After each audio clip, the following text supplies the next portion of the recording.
Hello, I'm Jack. And I'm Martin. And we are the Washboard Resonators. Welcome to our podcast, the Washboard Resonators Present. Conversations from behind the red curtain on vintage music and stories from the entertainment industry.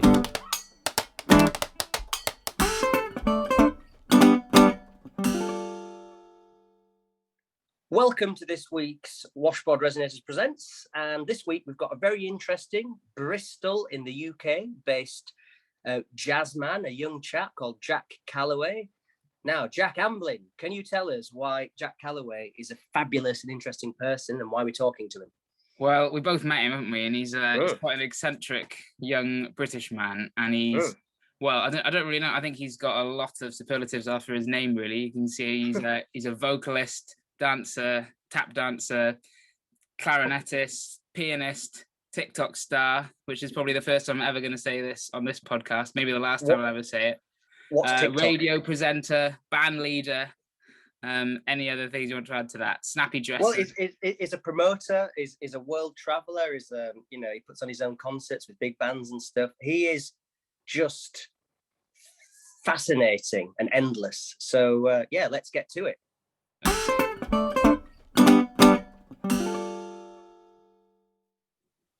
So Jack Calloway, welcome to the podcast. Thank you so much for doing this. No worries, thank you. It's just very nice to be on the other side of interviewing. Usually I'm the one interviewing other people, especially on my radio show, but it's very nice to be on the other side of it for once. Well, we just wanted, we met you a few years ago, and we've been interested in your story, really, how you became the kind of person performer you are. But seeing as you just mentioned it there, why don't you plug your radio show a little bit there? Well, if you would like to listen to me, you can do on Phonotone Classic every Sunday, 10 to 6 and 10 Greenwich Mean Time, where we go through the hits archives from 1924 to 1949 and do several interviews with world-class band leaders and musicians across the globe. Did you say from 1924? Why did you start in 24?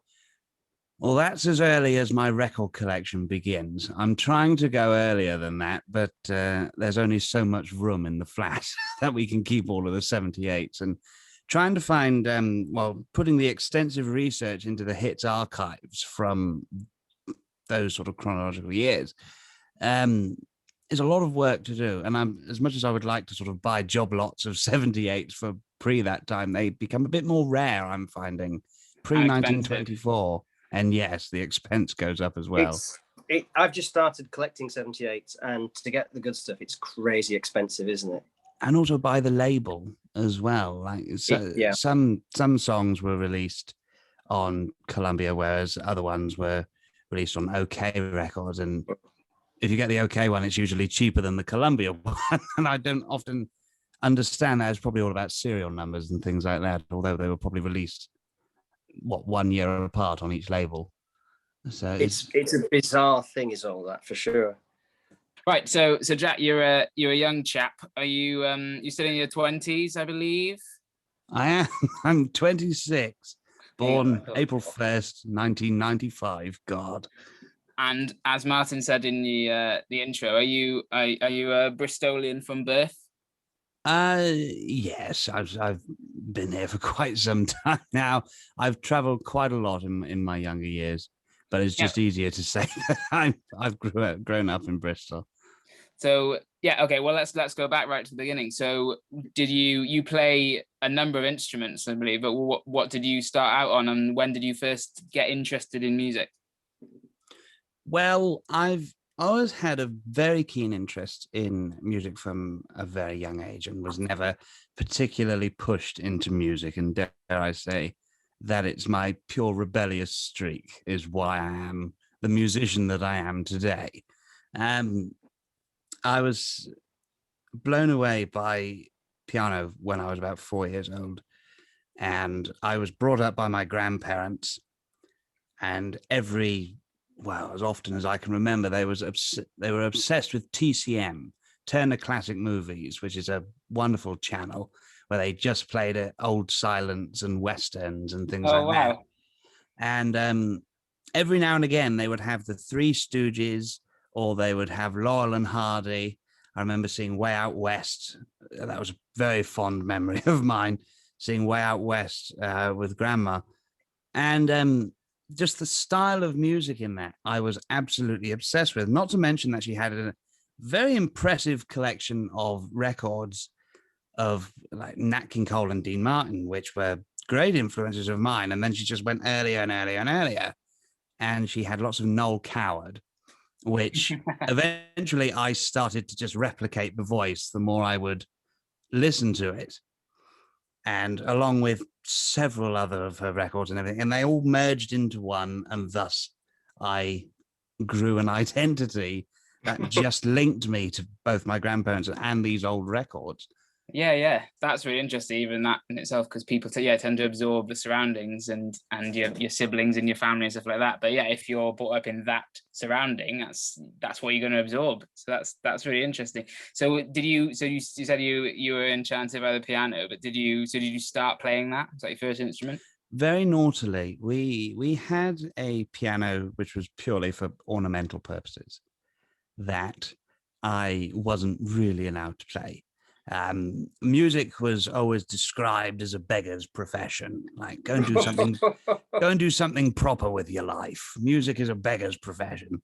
But I was set on either becoming an actor or a musician, and they wanted me to do something proper with my life. But every opportunity I get, even in my primary school, I used to sneak away from playtimes and things like that and just go and hide in the little music room. And just, I think the first tune that I ever learned by ear was Daisy, Daisy, Give Me Your Answer Do. One that I probably wouldn't be able to remember now because it's been absolutely years since I've played it. But that's where I sort of started, and just teaching myself. And I was never really encouraged into formal education in music. I think the one lease that I did get was in secondary school when they let me study theatre, because if I was to go and do something proper with my life, apparently, like become a politician or a judge or something like that, theatre can give you confidence in public speaking and things like that.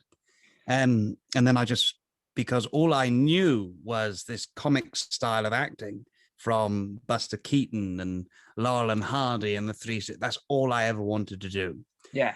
Alas, my acting career was very, very short-lived. And then with all of that, I still would just strive to hide myself away. I had a tremendously terrible social life whilst I was in school, because all I ever wanted to do was just hide away and play music and just learn all of these things. I had a very, very supportive teacher who never gave it away to my grandparents that I was sneakily doing music with him. And school teacher, this is now, is it? Yes. So this is now sort of secondary school time. And his name was Steve Clark. Mr. Clark was a great music teacher. And I used to listen to one of my grandmother's records and just memorize it and try and memorize the label, memorize the name. But the best thing I could do was memorize the tune and sort of try and replicate it exactly how it was sung to me through the record player. And I used to go to him, and I used to sing it to him, and he used to work it out, and then he used to write down like the chords for me, and he just taught me the chords and ways to play it. And that's how I really got started in replicating this old style music and things like that. And I used to go to him with different parts of films, like Way Out West, for example, when they did At the Ball, That's All. I described to a T to him this particular scene in Way Out West and the music behind it. He managed to find it eventually using a school computer, and then went, right, okay, now I know the tune, here's how you play it. And just through that, I gained a bit of a repertoire early on, and also just studied intently that style of acting and dancing. Are you saying, is this early secondary school now, year 7, year 8 sort of thing? Oh, yeah, very early secondary school. This He sounds like an amazing man, to kind of take someone under a wing like that and put the time, that's extra time outside of school and that sort of thing, isn't it? He was brilliant. Funnily enough, the one after school club that I was signed up for was Podcast Club, which is ever so funny, because I never did one podcast in my life. I was just always in the music department with Mr. Clark. just learning different tunes. And it was him that sort of introduced me to this multi-instrumentational life. He played everything. And so I wanted to play everything. When I saw him playing the drums, I wanted to play the drums.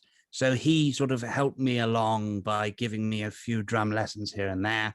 And once I got the basics, I sort of went off on my own and I started wanting to play like the old drummers. Naturally, there's not a lot on the old drummers that I really studied until way later in life. But wind instruments as well, I didn't get involved with until later on. It was mostly drums, piano, and singing that I was doing in secondary school. He was a brilliant chap, excellent chap. I don't know where he is now, but I feel like you should find him and let him know what. Buy him a pint at least. Goodness gracious! But yes, that was very, very early on, and I managed to get away with that for a good few years. And then came the all sort of important part of the British education system, is where you have to choose what you want to do qualification-wise. Oh God, this is where, okay, I've been doing sneaky music on the side. That's what I want to do. But then what do I do when I come home with this letter for my grandparents saying, oh, your little boy has decided to do this, this, and this, and he's having a recital on this day and things like that. Not to mention that Mr. Clark never taught me how to read music or anything like that. Mind you, I had no fucking interest in reading music, but he never taught me how to read and write music, and it was just purely by ear. And it's something that I really do regret now, is that from an early age I was never encouraged and I was never formally educated in it. Not that it sort of held me back in a sort of wide variety of speaking, but I think I would be a lot more financially sustained if I had the ability to read and write music. Say I could just join a pit orchestra whenever I felt like it, and just something to keep the money coming in. I think there's strong arguments both ways, whether, me and Martin, good example, I can read music or drum music anyway, and mine doesn't to an extent, but we both there's advantages and disadvantages of both sides. I don't think there's definitely saying you're a better musician or you're a better rounding musician if you read. I don't think that's true at all. I think it opens up the door to like two sides of it, but I do think that the key factor, which I think we're going to discover with you, Jack, which is that it's the love and the passion of music and the driving force of just making it happen and making contacts and making gigs happen and opportunities. Unfortunately, a bit of a business mind of it is like so important now as well, isn't it? Yeah, it's the other half of that phrase, the music business, isn't it? The business side of it. But I'm sure we'll get onto that. Okay, so do you take music as an option? I didn't. No. I was not expecting that. This is crazy. I know. Good God. So what did you take then?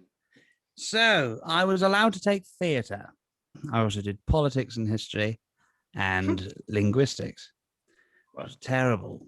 And I hated it. My English teacher, I remember her very well. She was the only one that I got on with because I had a similar voice to this, just a bit more high-pitched them and not quite as good on the old vernacular, but she just took a liking to me and she sort of pushed me into doing linguistics and things like that and learning about language and becoming very sort of, dare I say, educated in regards to language and why people speak the way they do and how they manage to pick up these things. And it was through that and also with acting that I started to be able to do different voices and started to be able to sort of mimic more voices. So when I would go home and watch television or watch films with my grandparents, whenever I was now sort of reenacting or learning the parts and learning the scenes and things like that, instead of just doing them in my voice, I could now sort of mimic doing it in theirs. And it made me very, very popular in the drama class because I was one of the very, very few people that could get accents on point. like that, just by listening to people. And I remember I used to drive supply teachers mad when they used to come in with a thick accent, and I just completely unintentionally just used to mimic them. Oh, it was a very good time. I was a little bastard. It was wonderful. Oh, so yes, I took that, and I didn't do tremendously well in my first set of sort of preliminary examinations, and because I wanted to do theatre and music, that's all I wanted to do. So you already had, even though you weren't taking music as an option now, but you had theatre, you still had this ambition to become an actor musician, essentially, even if your grandparents weren't necessarily going to be thrilled about that? Yes, I didn't quite know how I was going to sell it to them, but I had this absolute driving passion that I want to be on the stage, whether that's playing music. And it's even when I was doing musical theatre, that was quite good for me because I was doing a bit of both. I was acting and I was also increasing my sort of musical repertoire. And it was, I didn't know how to just describe to them how much I just wanted to be on the stage. I did not want to be stuck in an office doing a 9 to 5, living an existence as opposed to living a life. Did you, can I ask, Jack, did you like have a pretend fake thing that like line that you fed them that you were interested in just to kind of get them off your back? And if so, what was it? Well, it was sort of a family tradition that, my grandfather was a very upstanding military officer, and as was his father, it's a long line of things like that. So it was almost already written in stone that I was going to follow in those footsteps. Spoiler alert, I didn't. But they very rarely brought it up. They never really, I think they attended one show that I did when I was studying theatre. I think they only attended the one. I don't remember them attending any others. And there was never really that point of looking in the audience and expecting them to be there. Because the one time that they turned up, it was like, oh shit, okay, now I've got to try and prove to them that this is what I'm good at, is not doing politics and history and linguistics. It's not being this mad educated chap.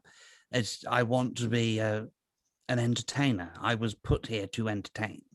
And in my instance, I was put there to make people laugh. I was dreadful at serious acting, still am, cannot do it.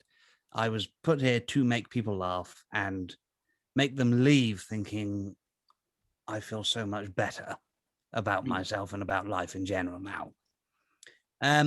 So there was that sort of saving grace, and where they never turned up. And I remember specifically that before we used to do shows, there were sixth formers who took a shining to me, Lord knows why. They took a shining to me, and I was about 14, 15 at the time, but I used to just make them crease with laughter just at the mad stuff that I used to say. And before the shows, they always used to go out to the high street where they would have a Subway, and they would also go to the off license, and they would plow me with like lager shandy and then WKD and things like that, and sort of get me half rat-assed and then just push me onto the stage. And I was set. I was ready to go. And however many years on, less of the poppers, more of the hard liquor, it's still the same practice. So thank you to those sixth formers who started my career in alcoholism and entertaining.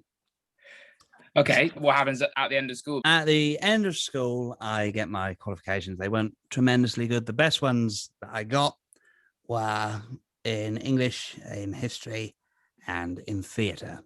And I was very, very reluctant. I remember going in and getting that piece of paper, noticing that all the ones that I was supposed to be good at were shit, and the ones that I wasn't really supposed to be good at were amazing. So I sort of hid it and I didn't show them. Of course, they probably knew, Christ, they weren't stupid. But I just sort of waltzed in, went straight into my room and sat there thinking, right, how am I going to get away with this? How am I going to admit to them that I sort of half purposely flunked all of those other tests because I had no interest in them whatsoever? That conversation didn't go down well at first, but I distinctly remember a particular line that, well, it's your future to ruin. So I was like, okay, that's the gate open for me. And then sixth form sort of came along, and they didn't necessarily have any say in it. It was the one time that they sort of like, I didn't ask them and they didn't give their opinion. So in my view, that was a free-for-all. It feels like they kind of I don't want to say control, but that relationship sort of changed a bit after that. And they didn't feel they had to tell you what to do. You didn't feel you had to be told what to do, maybe. Exactly. So here I am now going into sixth form, and I've chosen, because I never studied music, I couldn't do an A-level. Yeah. In music. The closest I could get to it was what was called a BTEC in performing arts. Yeah. Which required an audition process, which I just about passed through my limited knowledge of piano. And I also did theatre, and I also did film studies. Was this a private school you went to? No, public. Goodness. I often give the misconception that I went to private school. I don't know, like you're a bit younger than me as well, but my school, I guess because I grew up in Wales, but like we didn't have a podcast class or we didn't even do BTEC, didn't have performing arts either, but like with music. But my secondary school was a city technology college, right? So it was. Oh, so you changed school basically, yeah. And then my sixth form college, weirdly enough, not that I was religious, it was a Catholic college. But it was because I was sort of umming and ahhing about whether I wanted to actually go. So I very much left it to the last minute, and that was the last place taking exceptions. And I went there and I studied film because in between that umming and ahhing, I had suddenly developed this mass want not only to develop my acting career, but to also go into film and making film.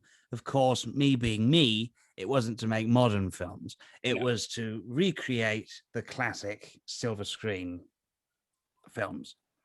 For a brief period, my film studies teacher loved me for it, and then got very bored when I just didn't want anything to do with anything else. Yeah. With the music side of it, it was interesting because there were a lot of people there who were into either electronic music or just modern pop. There was one chap who was just into heavy metal and didn't want anything to do with anyone else. And then there was Muggins here. My knowledge of the old style music wasn't tremendously sort of factual, but I could pick out, and it takes me to a very specific part of these modules, where we were learning about the origins of music and why music is like it is today. Now, without knowing too many facts about it, I could quite easily point out where, that's come from here. That's obviously gone on some mad journey, but it derived from here. So I was very much seen as the sort of top of the class for about 2 weeks whilst we were doing that. And then it went back to me just being on my own, wanting to play jazz and wanting to play old style crooner tunes. It was also then that I really got into 1950s music, really got into doo-wop and early rock and roll and things like that. And then became this mad fascination of, right, let's leave the jazz for a bit. I want to play doo-wop music. I want to be in an early rock and roll band. And so I started learning boogie-woogie piano, which my then teacher in sixth form helped me with by introducing me to like Jules Holland and things, and then going further and further back. So having actual lessons now, are they still by ear? They're still very much by ear. They're still very much sort of, listen to this and show me how to do it. Mm. And that's where I met this lovely chap who's still a very, very dear friend and also comes to sort of work with me upon occasion, Ben Jenkins, who I'm still very much in contact with now. He was like a private piano tutor that used to visit the school. And I had to, in sixth form, I had to retake maths because I was always dreadful at maths, still am. And I didn't pass my GCSE maths exam. Right. So instead of doing 4 courses for A levels, I did 3, and then I had to retake maths. And I just sort of didn't turn up to maths. It was, no, not for me. So I just used to go and hang out with him. And we just used to listen to old doo-wop tunes, and he would show me how to play them. And I gained this mad sort of obsession with Neil Sedaka and Little Richard. Yes. And that was it. I was set then on being a comic actor, but on the side, I play sort of blues and doo-wop music. As sixth form goes by, tickety-boo, I get some half-good grades in music and theatre. Film, not so much. Maths didn't pass again. Never mind, that is the end of education. And just before I sort of go out into the world as such, I try my hand. I'm very much of the ilk that I can just go straight into this industry now. Never mind sort of working up to it and actually putting the hours in. It's like, okay, I've studied acting. I'm going to go and become an actor now. Well, I wanted to ask that side, just going back a tiny bit, we'll rush back forward to this then. But if you finished school and you wanted to be a musician or an actor, why did you decide to go to sixth form? Why not just try and be an actor, singer then? Well, I was still, my grandparents still wanted me to maybe go to university. Right. Oh, so, yeah, so it was like an option, basically. Yeah, that makes sense. It was that further thing. Is like, okay, well, either you can follow in Grandpa's footsteps and go and join the military or get a Saturday job or something, or you can go into further education, then possibly further education and actually do something with your life. Neither of which it buys works. you some time as well, doesn't it? It buys you some time. That's what it was for me. I think it was purely buying time, not only to sort of gain a bit more experience in this Catholic college was very good because the theatre teachers weren't people who had just studied acting in university and then got a teaching degree. They were working actors, which was really helpful because they gave you the education of, okay, how to get an agent, how to turn up to auditions and things like that, how to find auditions. So yeah, this was very much sort of biding time for me to get that, but also for me to not have to admit failure to my grandparents. And like, yeah, because as soon as I'd done that in my mind, okay, I'm an actor now. I've been taught how to go and get auditions. I'm going to go and get auditions. By the time I'm 20, I won't have to worry about it. Okay, so you're out. So you finish. You leave sixth form. So you're 18 now. You're out in the real world. You're going to be the next Sean Connery. Yeah. Oh, wow. So I thought. So there I go, posting, using the internet and just posting off all of these basically blank CVs to various casting houses and various agents. Naturally, as you would expect, an actor with absolutely no experience in the actual acting world, other than academic, no one replies, and this goes on for about 6-7 weeks. And at this point, I'm sort of half heartbroken because I'm like, oh, shit, okay. Maybe is not as simple as just leaving that. Maybe I've got to go to drama school. Maybe I've got to go to university or things. But by that point, that ship had sailed as far as my grandparents were concerned. So, right, you've given it a go. It hasn't worked. And so it was at that point that I succumbed to my grandfather's wishes, and he took me down to the enlistment office. Marched you off down there. Damn right. So there I was, just sat very coyly in this office. Which service was it now? So this was the army, first of all. And he was in the household cavalry. He was in the lifeguards. So naturally, he wanted me to join the lifeguards. And he was sat with me, and he couldn't come in with me for the interviews. So as soon as the chap called me in for my interview with the army, I sort of said to him, well, Grandpapa, why don't you go grab some lunch and I'll come and join you in a bit. Of course, I was a little shit and I had every intention of flunking this interview with every fiber of my being. I went in to flunk the interview. And I went in and just acted like a pompous ass. And the chap actually seemed to like me. But, so you could make an officer. Well, that is what I wanted, but I had no degree, so I couldn't do it. So it was very much joining the donkey peddlers from the bottom up. Yeah, or pongos as they were known. Is that what they're called? Right.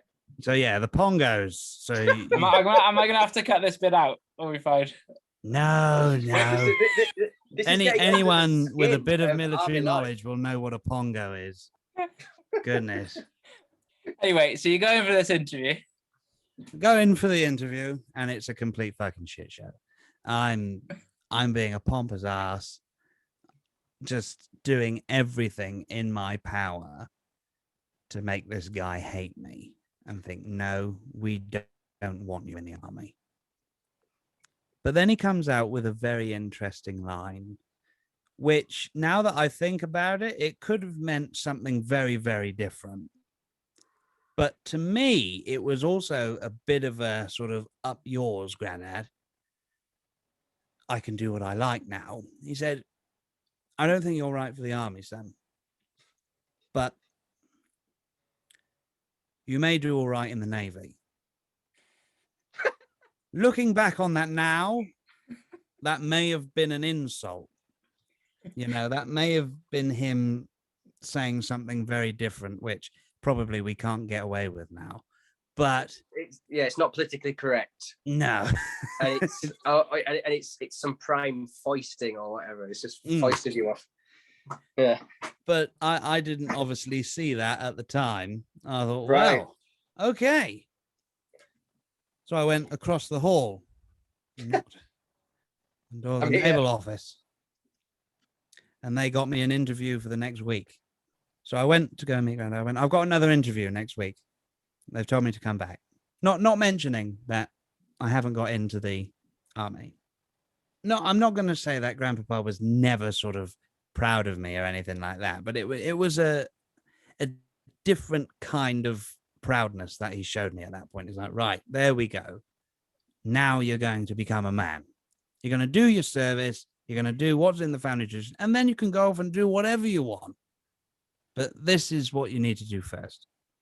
But I went back the following week, and lo and behold, I mean, I was a lot thinner then than I am now. I've had a lot of alcohol abuse and late nights and German kebab shops.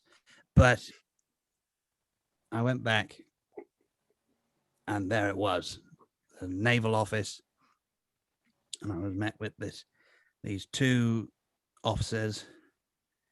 There's a lady who, she had a face on her, and most of the naval women are actually quite respectable women, but this one was like a little bulldog. She had a face like a bulldog chewing a wasp. Like, I wouldn't fuck with her. Keep her at a distance. And this bold chap with a cap on, he was the nicer one. And somehow, through my efforts of trying to flunk it, they gave me the contracts, basically, which you usually signed up for 3 years. And there I was being told, okay, we're on this date. We're going to expect you at HMS Raleigh. And I was, shit. Okay. This hasn't really played in my favor. Although I was a much more strapping lad then than I am now, I'd never really been into physical education, things like that.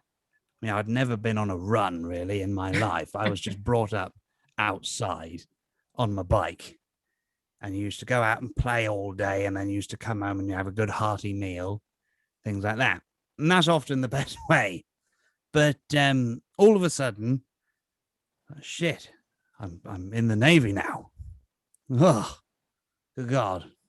So there I was, walking back to Grandpapa, and I sat down and I said to him, well, it went well. I said, good. Are you off to London then, are you? I said, no, I'm off to Portsmouth. What the fuck are you going to Portsmouth for? I've joined the Navy. He went absolutely ballistic. He was not a happy bunny. And so that was a very awkward sort of couple of weeks. I wasn't looking forward to it at all. Alas, the day came. They bought me a ticket down now, right? 18. They bought me a ticket down to Portsmouth. There on the platform was this NCO. And it was from that point that I'd realized I had made a very, very big mistake. Now, I do not discredit anyone that has gone into the military. It's a fabulous service. But I do believe that there are some people that are meant for the military and some people that just generally aren't. And I think that I was just one of those that was definitely not meant for military service. Unless it may have been in a military band or something, which I couldn't have done because of previous academic holdbacks. So this all goes by and I'm having a terrible, terrible time.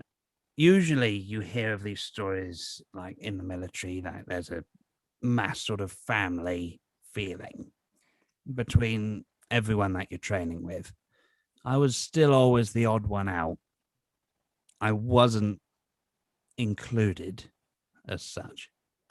There was a point in training sort of where you still have the option to leave if you can't hack it.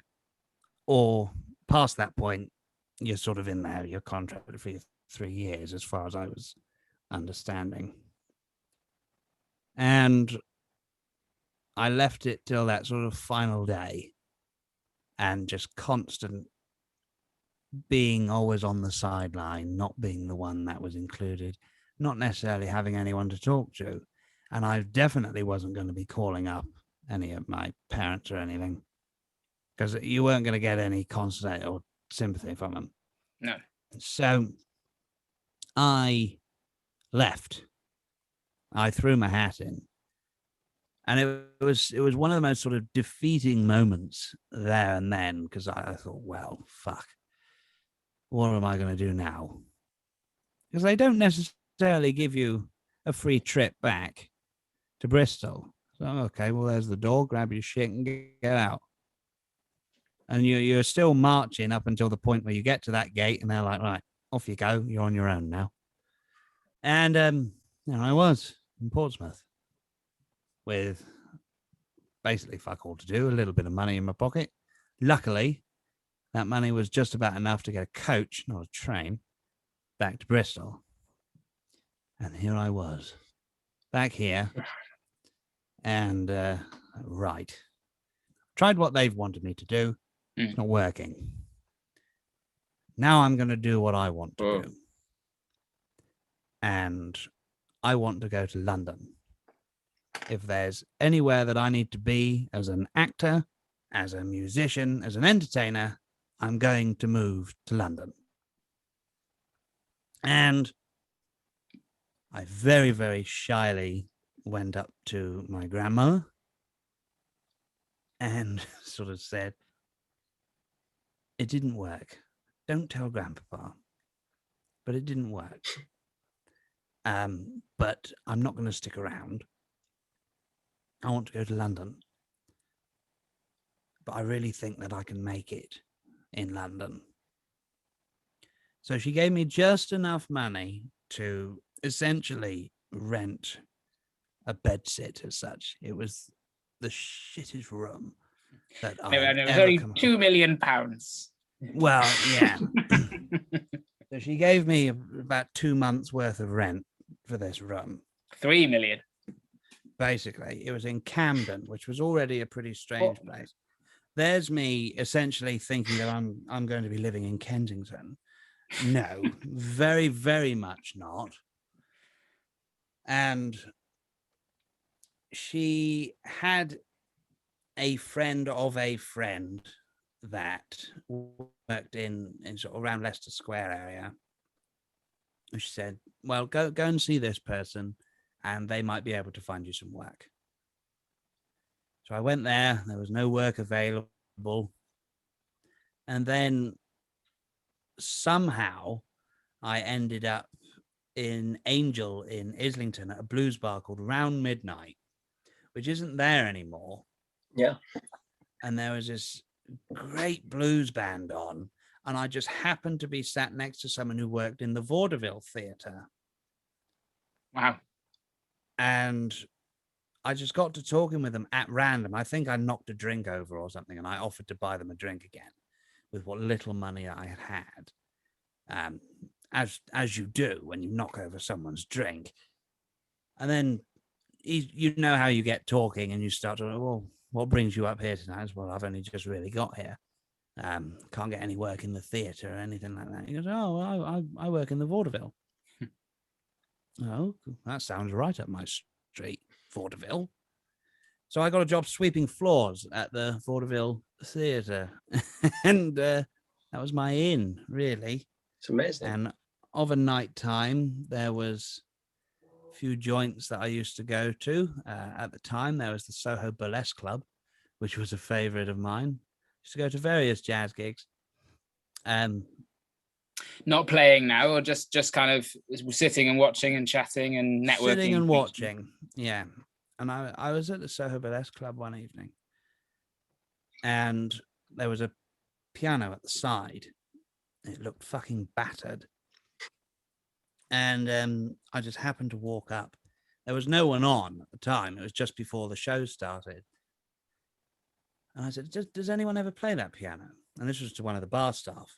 And they went, no, it's just there for show. I've never seen anyone we know play what you it. think about show pianos. Exactly. And they said, well, do you mind if I have a go? Well, you're gonna have to speak to the guy running the show.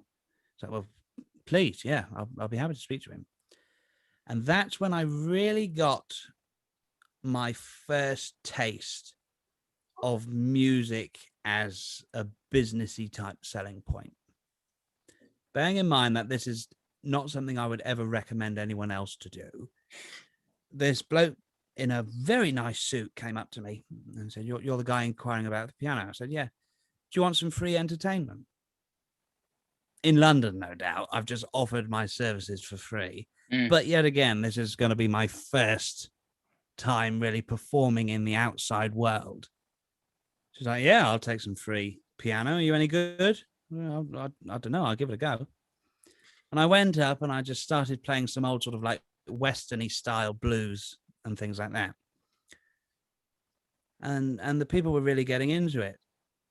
And then every now and again, I'd hear this clang, clang, clang, clang.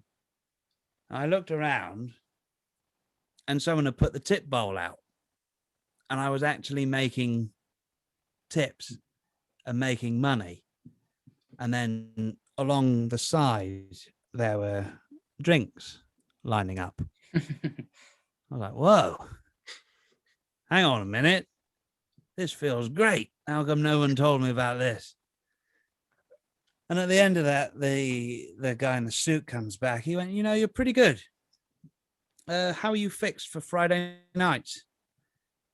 Well, I work at the vaudeville at the minute, just sweeping floors in the morning, but I'm free in the nighttime. I could just go to work straight from here.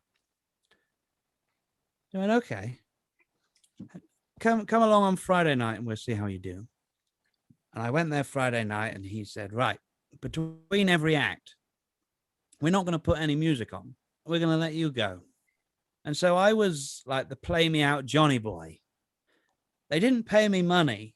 They paid me basically in drinks and in a free meal and a taxi to the vaudeville that morning.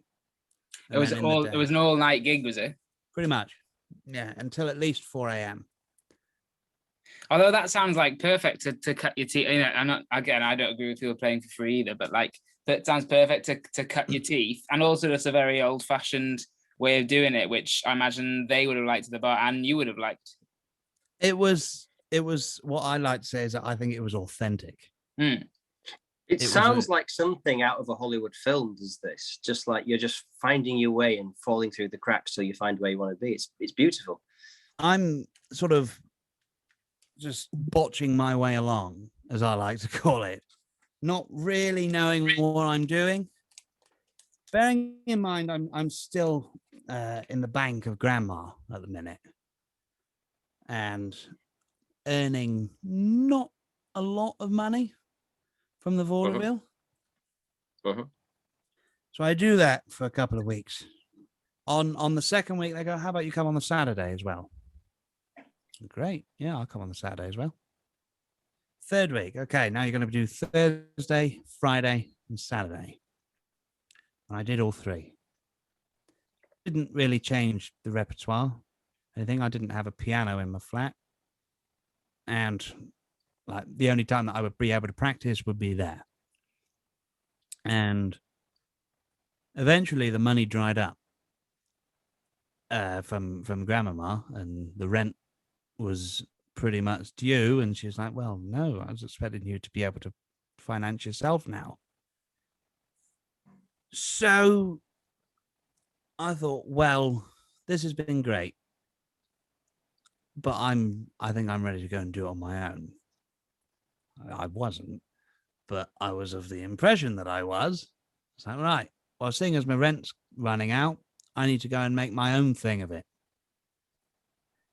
So I came back to Bristol, and a friend of mine who I had known here in school said, have you ever been to the Old Duke? I said, no, what's that? I thought you would have gone there before, though. No. Right. No. But yeah, it's a world famous jazz pub which dates back to the 50s. Just constant jazz 9 times a week. You didn't have the same band playing there on Mondays, isn't it? The 7 Jazzmen That's are some of the originals. You've got Blue Notes, which are the originals, Caswell. Those are all the old boys. Some of them still alive today. Some of them still going. And some of their children now have taken over and have kept the old place going. But I remember first walking into the Duke, and it was just before my 19th birthday. It was a Thursday. And I very coyly walked in there at my friend's request, looked around, saw the posters, saw the jazz posters, things like that. And again, I asked the question, does anyone play that piano? And they went, you're joking, right? You're in a jazz pub. That's played pretty much every night. So do you mind if I have a go? So, well, can you play? Yeah, I could play. So I did. And then halfway through, one of the bar staff, who's still there to this day, started taking around the tip bowl. Again, the tips started flowing in. And I would go back there every now and again, and I didn't really know about any of the other services that offered, like the open mic and things like that. And that went on for a while. I got a generic sort of cleaner's job in the meantime, just to support me. I was still living at home, being the sort of disappointment, you know. And then one of the managers there sort of said, well, we got a spot on a Saturday afternoon that we're thinking of starting up. Do you think you can do anything? But you can't be on your own. You need a group. So I then started going almost every night. And I made friends with a clarinet player called Tom Parry, who used to do like bird impressions, and he played klezmer clarinet. He wasn't necessarily a jazz clarinetist. He played a lot more klezmer. And I said to him, well, I got a gig on Saturday afternoon here. I think it was like £100 or something for the whole band, and then you make the rest off tips.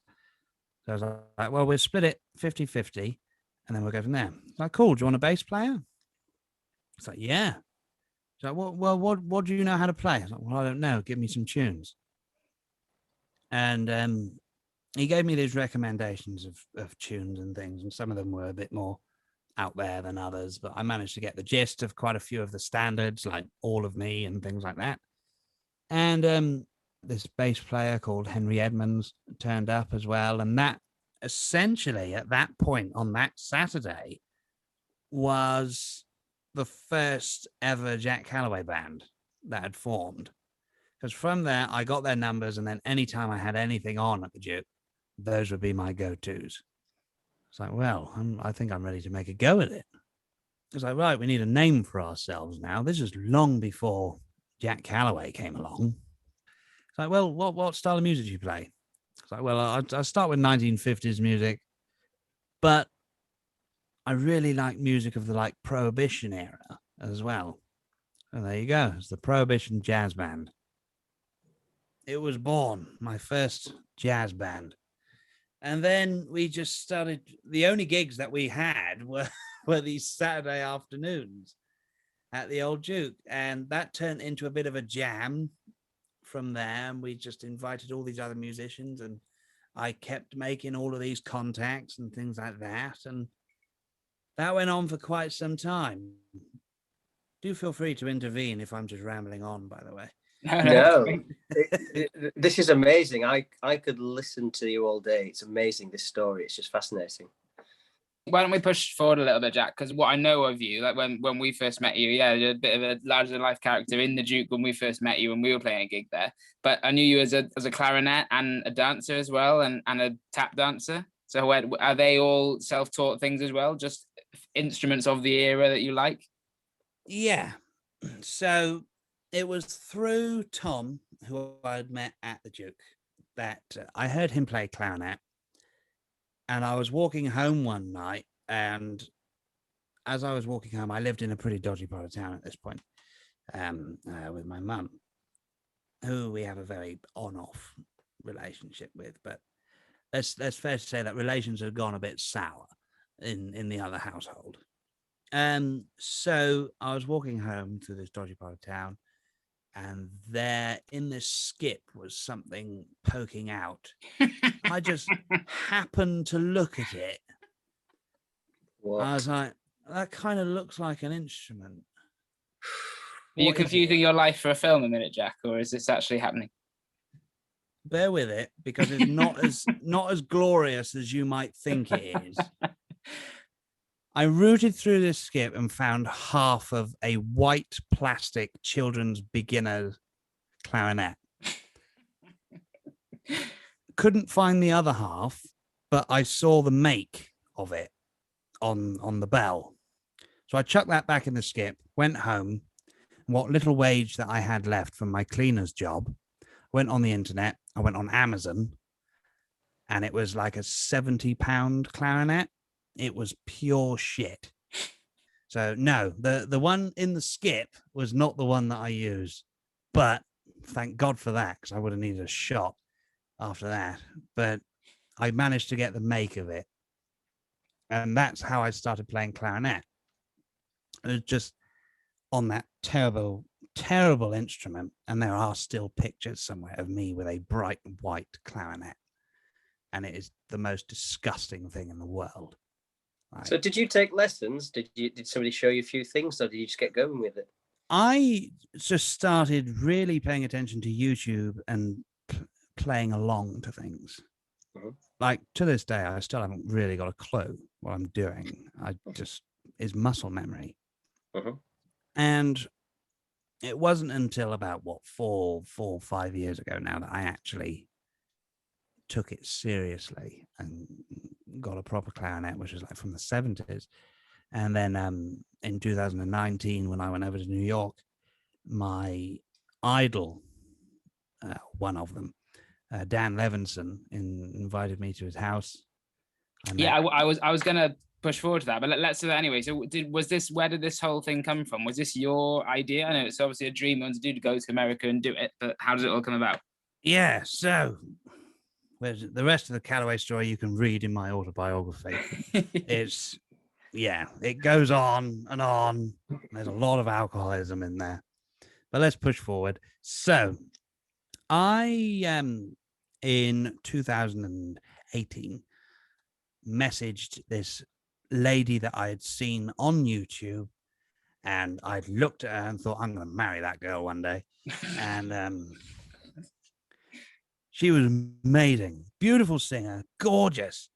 And I just messaged her out of the blue on Facebook and sent her a friend request. Never got a response for about 10 months or something, well into the next year. And the message was just as simple as like, hey, I'm a musician in Bristol. If you're ever over these ways, we can set up some gigs. I had come a long way since those early days at this point, and gigs weren't necessarily hard to come by now. Yeah. Jack Calloway had been born, and the name had sort of gone around as, okay, Jack Calloway, we know that guy's going to he's going to put on a show, he's going to bring the people in. Yeah. And just out of the blue one day, this lady messages me back, and I'd completely forgotten about it. She messages me back, goes, hey, Jack, I'm in Cardiff at the minute. Nice. But the best country to be in. Yeah, I'm in Cardiff at the minute, but I've got about a week free. Do you want to put some gigs together? So, yeah, okay. And then there I was at Temple Mead Station in Bristol, sort of pacing around, going, oh shit, I've just promised this to get this like international jazz singer at some gigs, and I've managed to pull some together last minute and get some bands together. And then she walks through the gates, and I'm like, oh fuck, this is actually happening. She's here in the flesh. And that was Tatiana Ava Marie from the Avalon Jazz Band. Okay. In New York. We follow her on Instagram and stuff. I didn't realize that's who you're talking about. She's amazing. Yeah. So she came to Bristol and played with me and stayed in my flat and everything. And we became the absolute best of friends. Did you get down on one knee for her? No, but we remain the best of friends, and we are to this day agreed that the only time we will get married is if we ever do a gig in Vegas together. Have you got any gigs booked then? Are you working on that? I'm working on that. I'm working on Vegas. Believe you me. But yeah, I think it was sort of on one of our sort of final nights. She turns to me. We were in the Red Light Club on Park Street, which is an amazing cocktail bar. And she turns to me and she goes, Jack, you belong in New York. It's like, no, surely not. No, you belong in New York. And it was about this time, actually. It was sort of June, July time. She says, well, I'm going to be there in September. Why don't you come along? Fuck, okay. And I had just put so many gigs in there, and just to try and afford all of this. Is the first time really that I had been abroad, not necessarily on a tour, but sort of more of a hollybob type thing. Yeah, how could you pass up that opportunity? That's exactly. And it was all sort of finalized. Like, in September, I am coming to New York. Amazing. I had my dreadful 70s clarinet in my suitcase, tucked underneath everything. I had all different sort of Jack Calloway outfits in there. I went there with one suitcase and about $400 in cash, expecting to get by with that. And it was the weirdest thing. I went to New York for 8 hours. I was bored shitless. Like, no one had spoken to me. Like, my little screen on the back of the person's seat just didn't work, so I couldn't watch any films or anything.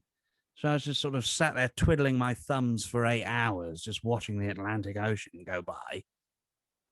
We landed in New York, and I was like super Callaway to the immigration guy. Like, hello, how do you do? My name is Jack Calloway. Do let me in, won't you? And he took my fingerprints and everything and went, welcome to me. He loved me. I got out the front of JFK, not knowing what to do with myself. Like, okay, I'm at the airport. How on earth do I get into New York City? And this chap comes up to me, British accent. He said, are you that jazz musician? I went, what? And yeah, are you that jazz musician from Bristol, right? Yes. He went, you're Jack Calloway, aren't you? Can I have a picture? What? Hang on a minute. He's like, no, I'm just flying back to England now. I come out here all the time. No, me and my family, we really love you. Like, what's bringing you out here? It's like, well, I'm here to come and meet a friend of mine. But I was recognized within, an hour of being in New York, that set the entire week up for me.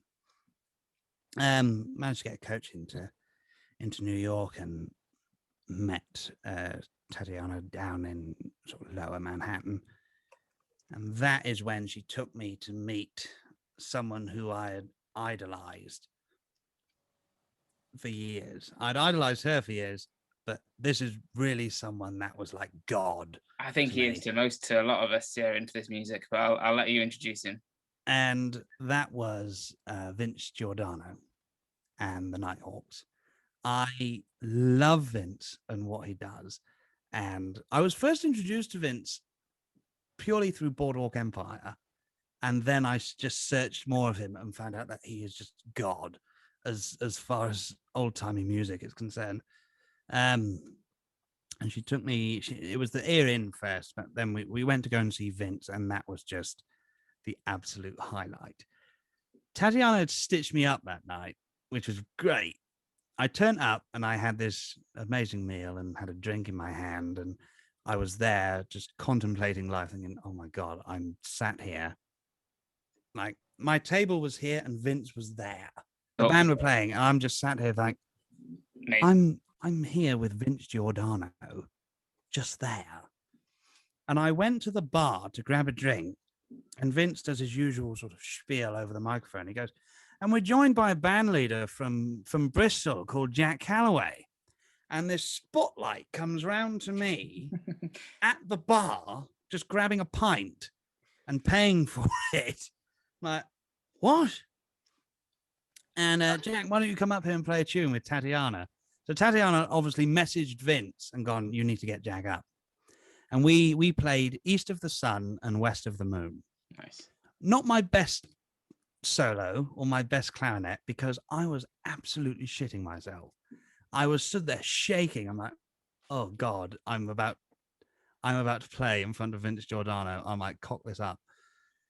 Well, not just him, in front of the whole band as well, isn't it? In front of the whole band. And I was playing, and I was halfway through playing, and I just looked to the right, and then, as if it couldn't get any better, also any worse, Dan Levinson, who is also a complete god to me as a wind player, Dan Levinson was just sat on the end with a really approving look, just like, yeah, nice.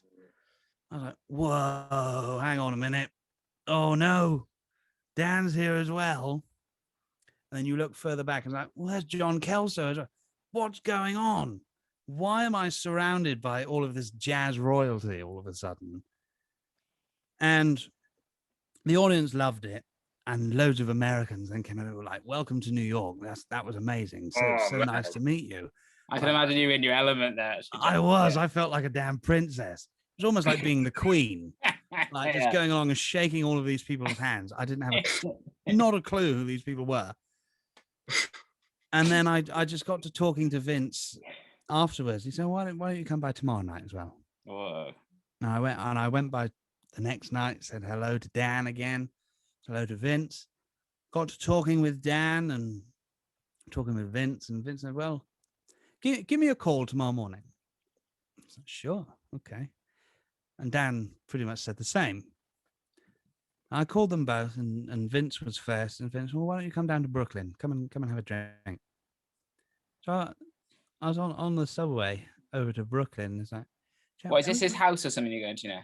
Yeah. Whoa. He invited me to his house, which is just a mecca for old instruments, for records. He truly is a mastermind. His cataloging of all of these old band charts that he's got were amazing. And he brings out all of these charts like, I need to get rid of some of this junk. Just have a look through. What do you want? No way. And I was looking through all of these band charts and everything. I wanted them all, but I thought, we were there just discussing pretty much what we're discussing now, like my beginnings in jazz and everything. I was just sat with Vince Giordano having a beer in his kitchen, and I met his lovely wife, Carol, and we had Chinese. He ordered a Chinese. I remember distinctly, he said, now, Jack, this isn't like Manhattan Chinese. This is Brooklyn Chinese. So just be careful. So, okay, right. I had this massive pile of charts. It's like, yeah, please. And $20. It's like, what? It's like, I would give you 100 for this. So no, it's $20. Fine. $20. Massive pile of band charts. I got to befriend Vince, and we got along like we had been long lost friends, essentially. And that was amazing. And then the next day, I went to see Dan Levinson at his house. And it was there that I met Molly Ryan for the first time, who is another sort of god to me, really. And it was at that point I realized that they're both married. Didn't realize that before. And they have the most amazing daughter called Avon. And, she's lovely. It's brilliant. She refers to me as Prince Jack because I'm British and sound like a prince. And Dan Levinson is just this amazing fountain of knowledge, just like Vince is. And he's also really, really supportive of new artists and people who want to get into this style of music. And he was just the ideal person to really give me that kick of confidence and that just absolute boost of like, forget everything that you've been through. This is the path that you're meant to be on. And it came to the subject of like, well, what were you playing on the other night? And I was, well, I got this clarinet from like the 70s or something. It's not the best one, but it's something. And he pulls out this clarinet, which I still play to this day. There's Buffet and Crampon clarinet. He says, well, this was played by a good friend of mine. He was a very old band leader. It's called Ray Sereno. I was like, Ray Sereno. I mean, I've never heard of him. Well, no, he was back. He played back in the day. He was take it with you. Give it a go. And if you like it, take it back to England. And all I'm going to ask for it is that you contribute to Avon's college fund. And I took it back to the apartment that I was staying in. And it just really hit me then. It's like, I played it. And it was like Harry Potter finding his wand. Honestly, it sounds dreadful, but that is exactly what it was like. It was like, it sounds like the records. It sounds like what I've heard on there. Whereas what I was playing before didn't. I think me and Martin completely contribute to that, because that's why I like playing old drums and Martin likes playing old guitars, because it's the soul of the music is in those instruments. And from there, I have just lived by, if you want to sound like the time, you need to play on instruments from the time. Absolutely. You just don't get that sound. And that is the instrument that I play on to this day. Her name is Duchess. I don't know how she's got that name. Duchess, that's beautiful. Duchess is her name. And Yes, that was owned by Dan Levinson, and I think that's given me so much more of an appreciation, not only for the instrument but also just for the craft of playing music. The fact that my hero has put that much trust in me with that instrument, and that also boost of go for it. It sounds like these people really sort of took you in and also kind of gave you some real help here. What do you think they saw in you that made them want to do this? I really don't know. I don't see myself from an external point of view. Obviously, I believe that I come across in a certain manner who's someone who is incredibly, like, I would like to portray that I live and breathe music, especially of that time. That it's not a hobby, it's not a job, it's my life, and it's the reason why I was put here. And that I'm not really suited to do anything else. So do you think they spotted that in you and just like, right, let's give the guy a decent licorice stick and let's get him to New York and let's just get him going, kind of thing?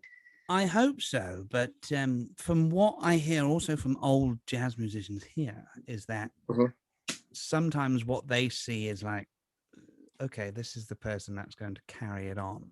Yes, you've got the sound, you've got the passion for it. It's like you were there. Yeah, and I'm hoping that that's what they saw, and they've just thought in that well, yeah, let's give him a chance, let's give him a shot. Yeah, I think that's completely fair and true. We're gonna get in towards the end of this interview now. So, is there anything? So we're basically getting up to near pre-COVID time, I guess, now. After you get back from New York, So I guess we'll scoot over that part. And what are your plans for? Well, when we can work properly again? Hopefully, I'm not gonna put a date on that. Well, we've worked many years as a dance band.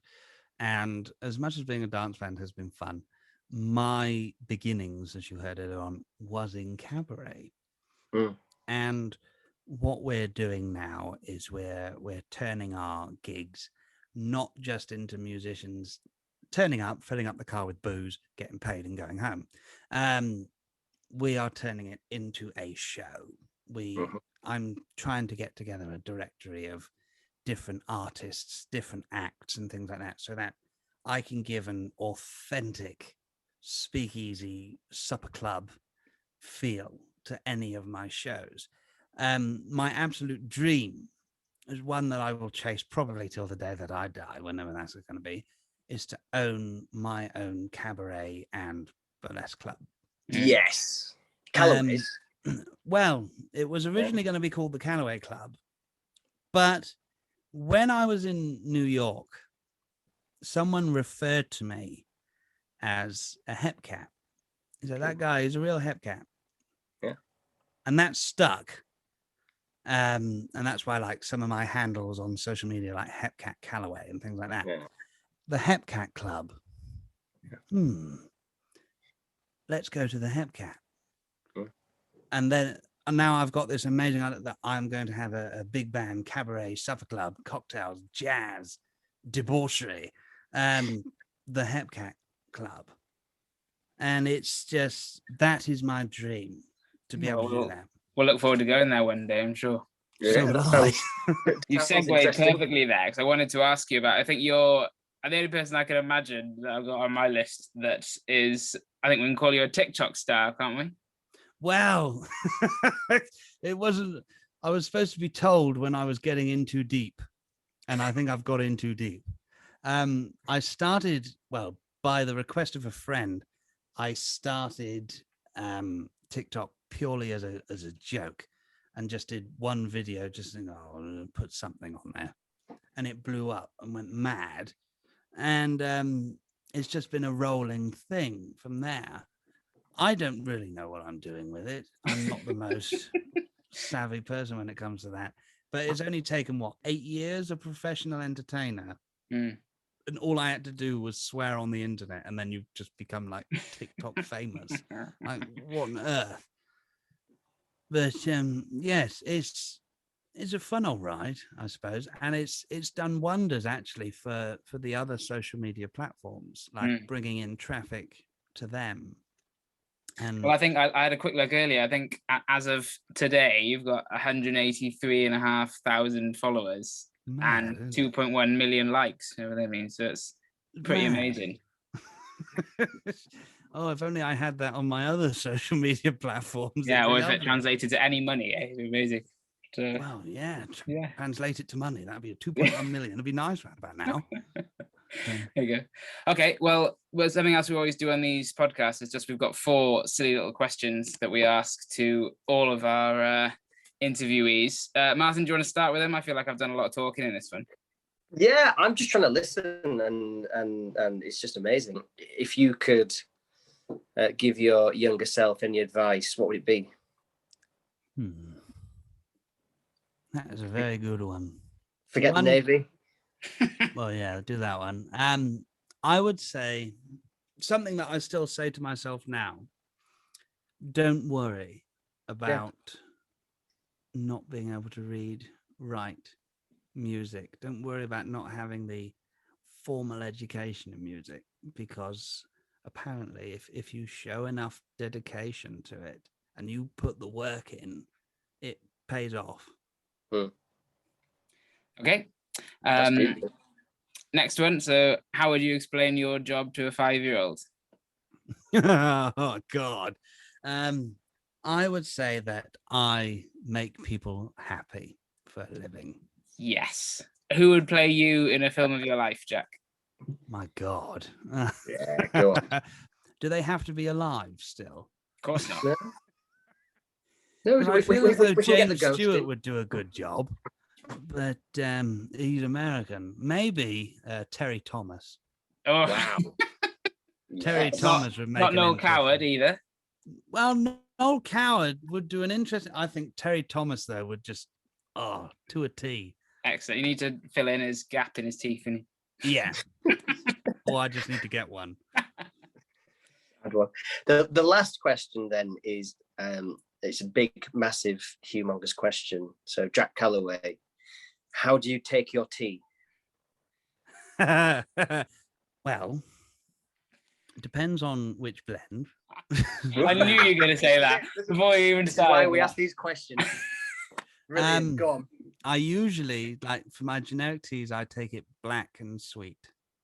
I love a black sweet tea. I hate milk. It's disgusting. It's a very unnatural substance. So, but I'm also very fond, pre-COVID, when I had money, of doing a Fortnum and Mason order. And one of my favorite blends is Queen Anne tea from Fortnum and Mason. And I just take that straight up with one of their clotted cream biscuits. I think the only thing to say is, thank you so much for doing this, Jack. It's been fascinating to learn your young life so far, about all the things you've achieved and how you've got there. And I look forward to hopefully seeing you when things are a bit more normal. You've got another thing to announce. We've got is your band, the Polyphonians. You've got an album coming out in October, I believe. We do indeed, yes. So we had every intention of meeting up and recording a serious jazz album, early jazz album. We met up on that morning, and it was about 9 o'clock, and by 10:30, maybe 11 o'clock, we were completely rat-assed. And instead, we've come out with the most hilarious comedy, sort of Spike Jones-esque album, which is now called Debauchology. Wow. So that's an interesting one. It's coming out in October and features all of the original members of the Polyphonians. And hopefully later on in the next couple of years, but possibly this year, it'll start as a blog series, the chapters of my memoirs called the Scout's Guide to Totty Spotting. Perfect. Well, I can't wait for that. There we go. Thank you so much for your time, Jack, and we'll see you in the future. Yes, definitely. Preferably sooner rather than later. Definitely. That would be excellent.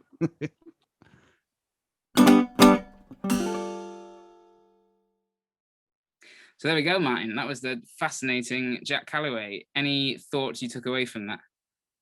Oh, man, so many. I mean, what I find astonishing about Jack is, we've run into him so many times when we've been going through Bristol. He just happens to be there. He happens to get up and play with us. And I think, you hear about him and his reputation precedes him, kind of thing. And I've always found him fascinating. And I've always driven away from Bristol when we've played there, thinking like, how does somebody, become like that? And what I think is amazing is it comes as no surprise, really, is that the guy just from a very early age fell in love with the glamour and the era, through the films, and just wanted to, be of use to humanity and make the world a better place, but do it with all this beautiful romance. And it came across, and his desire is to see it through and just make his own opportunities, I think, comes through. And I just think, I don't know, like I love what he does. I respect him so much. But I feel like it's even more now. Now I know that story. It's changed it. I feel like he fought and battled his way through kind of what he really wanted to do, and that's kind of shaped him as a person as well. And and it was amazing. Took an interest in very honest in lots of ways, that interview. I think about certain things, making us laugh and being very serious. So that's that. But then that's the entertainer in him, though, isn't it? So it's super interesting, and it made me laugh when every now and then, with the way he speaks and stuff, you could almost feel, which is what he wants, but almost feel like you are going back in time. But then he'd just drop in like YouTube, like these really modern references, so it like really threw me off. That was quite funny. Definitely, yeah. Just his speaking voice is lovely, and I don't know, he's just obviously an incredibly bright fella with a love.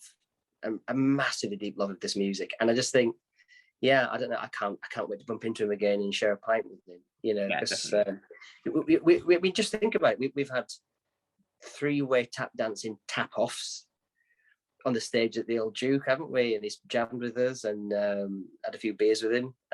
When my first baby was born, I was looking for a deck band because the baby came when I had a gig in Bristol.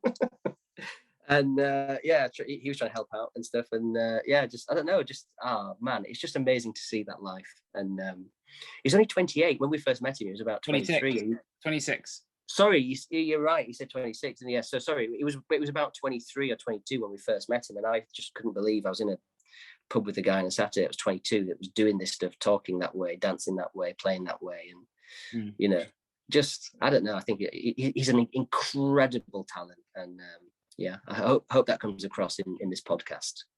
So if you want to see more of Jack, then it's Jack Calloway, just like Cab Callaway. And he's got several bands, but find him online, find his website, find his radio program, and go see him next time you're in Bristol.